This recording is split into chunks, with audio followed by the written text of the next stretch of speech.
Declare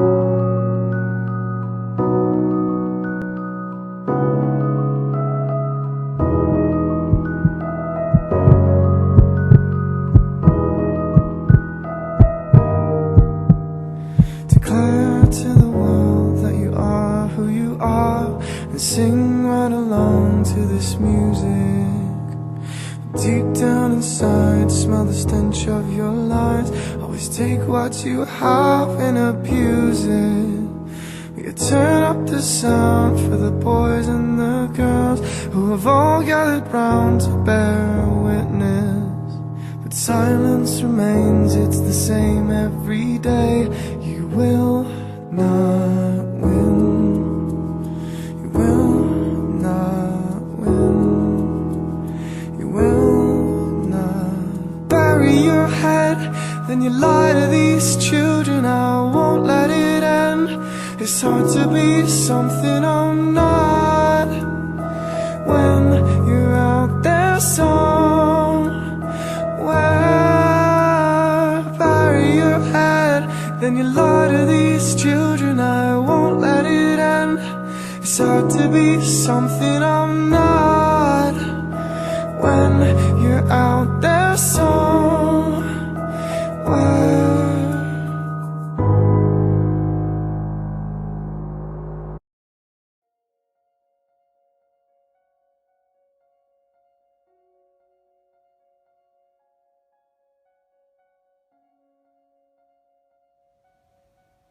Hi, my name is Justice Walker.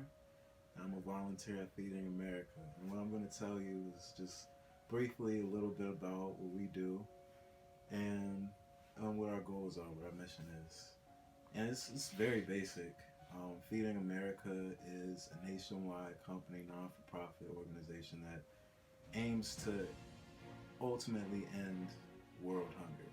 Now I know that sounds like a very huge, monumental goal to achieve, but we believe that through the small steps taken locally, we can make that global change. And so, with over 200 World Banks, 200 food banks, and over 60,000 different food partners providing and giving us food, we have been able to service all 50 states, including Washington, D.C. and Puerto Rico, and we've been able to feed 3 billion people this year alone. Now, like I said, these are small steps, but steps nonetheless that we are taking towards achieving our ultimate goal of ending world hunger.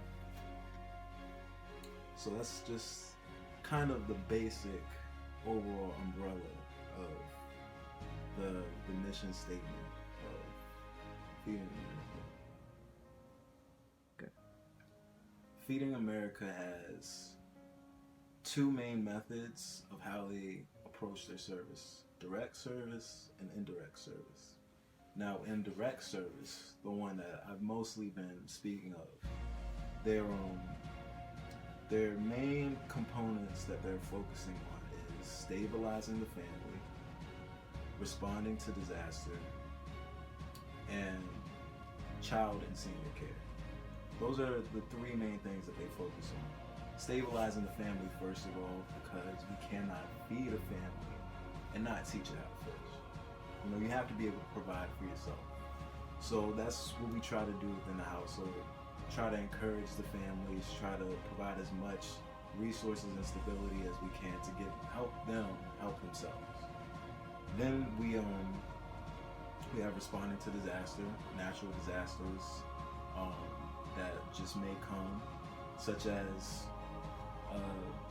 many years ago when Katrina hit, there was a big influence from Feeding America in providing a lot of meals for those victims, and even in the recent Hurricane Sandy that hit New York just the other year. So that's also a big component, but one of the major components is really that child and senior care, which we have several programs focused towards. We have the child backpack system, which is basically we give children meals to take home after school and on the weekends. We know a lot of children receive reduced meals through their schools, but this doesn't account for every other meal in between school hours. So we provide something for that. We have our summer food service program, which is for children, similar to how they get reduced meals during the school year. When it's not the school year, they no longer have that resource. So we're providing not only this a similar resource that we were doing with the backpack program, but also coupling it along with the summer food service program. So now comes the good part. How can you help? Now, I mentioned earlier that there's direct service and indirect service, but I didn't go into detail about indirect service. So there are a few ways that you could do this. You could raise awareness. You could advocate for those that can't advocate for themselves, or you could conduct some research. Either method that you choose is just as useful as the others. Now, I had mentioned earlier that over 3 billion mouths were fed. But if we look at annual donations, they were around 60 million. Definitely a great number, nothing to take lightly. But could it be better? Absolutely. As far as advocating for those that can't advocate for themselves, a lot of these people are really just focusing on getting by in their day-to-day lives. They don't have the time, the resources, nor plainly the energy to fix some of the more systemic problems that put them in the position that they are in. There are many things at work that place people in impoverished environments. And so, if that's where you choose to tackle your efforts, by all means go for it. And lastly, there's just conducting general research, finding out where the most impoverished people are, what they're going through, how many meals are they eating at all, how many kids they have, just all of the things, all of the statistics that we throw at you guys, we gotta find those out somehow. So those are all very important key pieces that you could add to the puzzle just right from now on.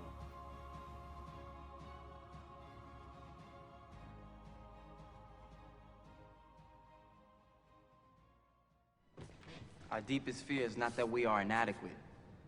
Our deepest fear is that we are powerful beyond measure. It is our light, not our darkness, that most frightens us. Your playing small does not serve the world. There is nothing enlightened about shrinking so that other people won't feel insecure around you. We were all meant to shine as children do. It's not just in some of us, it's in everyone. And as we let our own light shine, we unconsciously give other people permission to do the same. As we are liberated from our own fear, our presence automatically liberates others.